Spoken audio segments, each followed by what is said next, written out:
Two group members are discussing about James' behavior. Masha, who is a group member, is wondering why is James not removed from the group as another member. Bill speculated that James has been having some problems at home and suggested everyone to cut him some slack, which he found out when James is attending they may be close.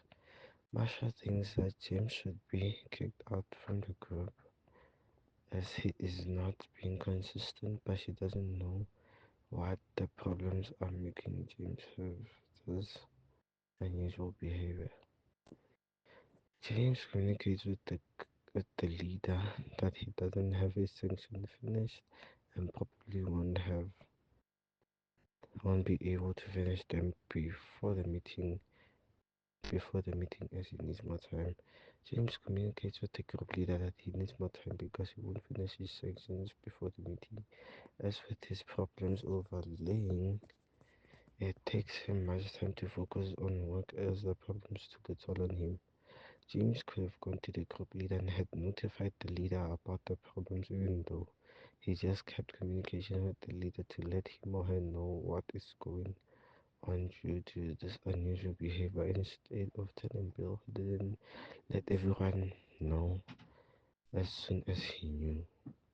The goal of communication first was that James was supposed to talk to the group leader about his recent behavior so the group leader knows so they can have a strategy to work on James' sections before the meeting and after notifying the leader. The leader notifies the group that James has an issue he needs to sort out and someone must help him out to finish those sections so there can't be any problems. This they would show the ability of being a team and being there for each other so no one is left out of getting help from the team so that no one in the group should not have that thought on why James is in the removed from the group without knowing what is happening to him.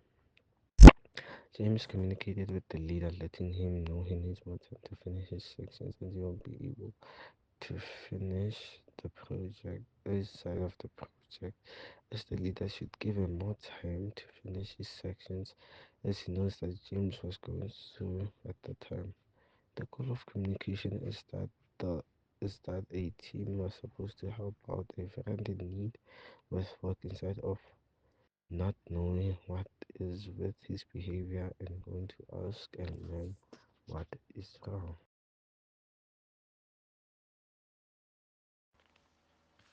I reviewed the team members' response to the question on defining the rhetorical situation, and while the effort is clear, there are some areas for improvement. The response does identify a few key elements, such as who is communicating, James, the group leader, Bill, and Marsha, and what is being discussed, which is James' behavior and his incomplete work.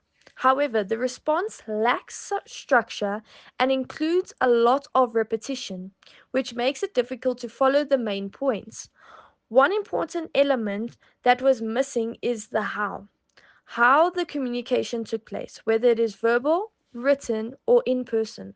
Also, while the response mentions the reason behind James' message, the overall goal of the communication isn't clearly defined or connected back to the team's purpose. To improve, I'd suggest organizing the response into the five key elements: who, to whom, what, how, and why, using clearer, short sentences. This would make the message easier to understand and show a stronger grasp of the rhetorical situation.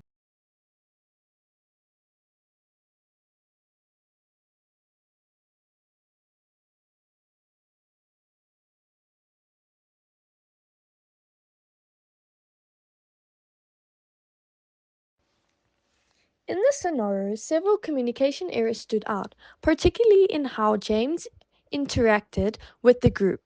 The first major issue was the lack of timely communication. James did not inform the team earlier enough that he was falling behind with his section of the project. This delay left the group with little time to adjust or offer support, creating unnecessary stress so close to the deadline. Secondly, James demonstrated poor verbal communication. When he finally did reach out, his message was vague.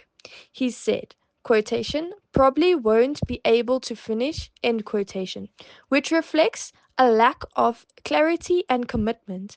Instead of being direct and solution focused, his language left the group uncertain about what to expect.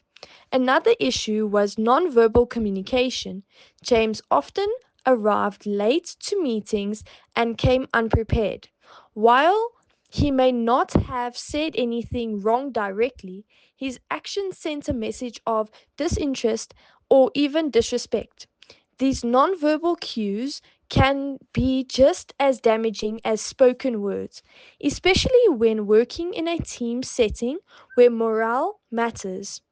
In addition, there was clear disorganization. James did not follow the agreed upon timeline and failed to complete his part. This disrupted our planning and coordination. This affected the whole group's ability to process smoothly. Lastly, his lack of engagement during meetings was problematic. Being half present or constantly late makes it difficult for the group to stay aligned and productive. Together, these communication issues show how one team member's actions or interaction can impact the success of the whole group. I felt like Kaylee answered all of these questions quite well. She gave all of the right answers, and she thought a little bit further and out of the box, where you could have just shortened it up and answered quickly. I felt like she actually went into depth.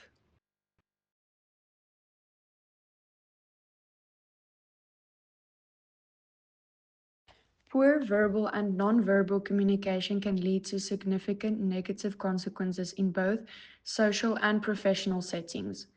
In the social settings, it can lead to misunderstandings and conflict, social isolation, and it might even damage your relationships.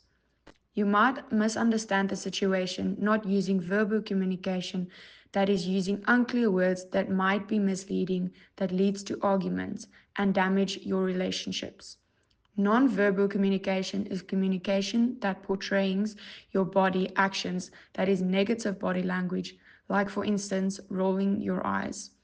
This can make a other person feel unwelcome and unease. In a professional settings, it may disturb the team collaboration, poor leadership, and influence low productivity and loss of respect. Poor communication can lead to misunderstandings that can hurt the team's performance. You might lose the respect of your group because of lack of communication. You might have low productivity because of miscommunication about goals and deadlines and expectations. James failed to communicate clearly with the group, therefore, he damaged his relationships with his group. He created conflict and tension and lost respect of some of the group members. All of this could have been avoided if he just communicated clearly. Evaluating Shaunae's question, Shaunae presents an interesting case on how body language, which is often in control, may express more than words. I admire how she backs up her opinions with personal experiences, such as describing her facial expressions and difficulties making eye contact. This makes her input relatable. Some of the language, such as the idea that poor posture makes someone seem lazy, might be softened for a more respectful tone. She could also research further into how people are affected by nonverbal communication during a conversation. Although she shows good insight overall, few tweaks might make the paragraph more straightforward. Otherwise, very perfectly researched.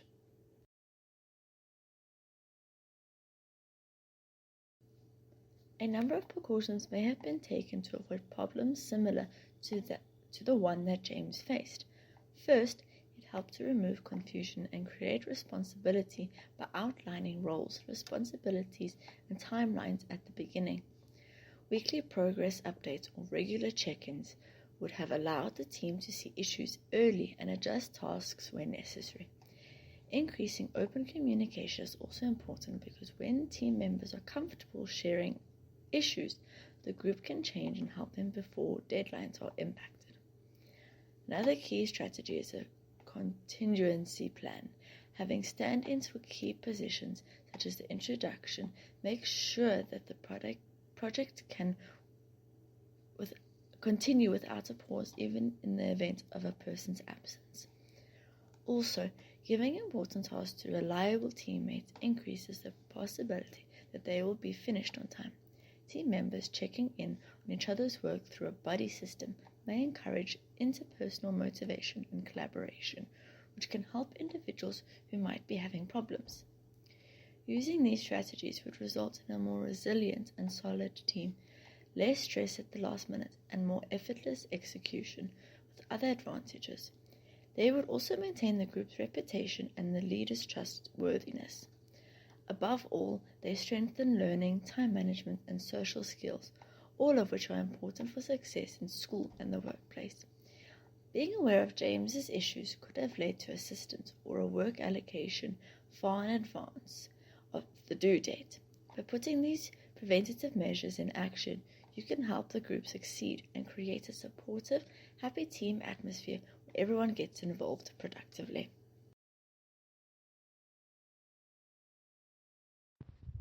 Unless I had evaluated the scenario, which she has understood everything about it. She had read the scenario outlining that there could have been ways to maneuver through what James was experiencing at the time. She says if there were regular check-ins or weekly updates, they would have learned what would be the problems at the time and try to help the member who's in need of help, which would increase interaction in the group as it would trigger a way of the group to strategize and help the team member who is struggling because of their own life issues. Also, having a strategic plan whereby if a member is not able to take their part in the project because of an issue they have, that's where the strategic plan starts to cover the whole in the group. Handing important parts of the project to reliable people does increase the chances of the particular sections to be finished much earlier. She says teammates who check on each other's work motivates one another and brings unity, as would help that person who's struggling with using this kind of ways. It would show resilience, teamwork, and relief in the group with working together effortlessly, which would maintain a good group image and showing great workmanship.